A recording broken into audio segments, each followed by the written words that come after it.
সুতরাং আমরা যাচাই বাছাই না করে এই ব্যাপারে আমরা মত দিতে পারছি না। মাননীয় সদস্যবৃন্দ, এই সংসদ তো আইন কানুন এবং রেওয়াজের উপরে চলে, আপনাদের সংশোধনী দেওয়া উচিত ছিল।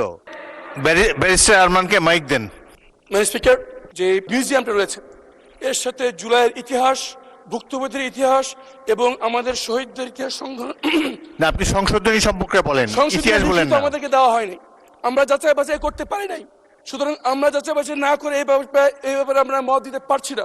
আমাদের প্রস্তাব যেভাবে আমাদের দেশে উত্থাপিত করা হয়েছিল সেভাবে পাশ করা হোক। পরবর্তী জুলাই যোদ্ধা, জুলাই শহীদ সবার সাথে আলোচনা করে সংশোধনীটা আনা হোক, এটাই আমার প্রস্তাব। মাননীয় সদস্যবৃন্দ, আমি এখন বিলের সংশোধনীগুলো ভোটে দিচ্ছি।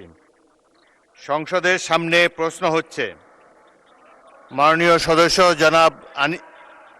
সদস্যবৃন্দ, এই সংসদ তো আইন কানুন এবং রেওয়াজের উপরে চলে, আপনাদের সংশোধনী দেওয়া উচিত ছিল। জনাব আনিসুর রহমান মাননীয় সদস্য সংশোধনী দিয়েছেন, আপনারাও ইচ্ছা করলে সংশোধনী দিতে পারতেন। এখন আইন প্রণয়ন স্টেজে থার্ড রিডিং এর সময় এই সময়ে সংশোধনী ছাড়া, লিখিত সংশোধনী ছাড়া, উত্থাপন করা ছাড়া এখন এগুলো বিবেচনা করতে পারছি না বলে আমি দুঃখিত।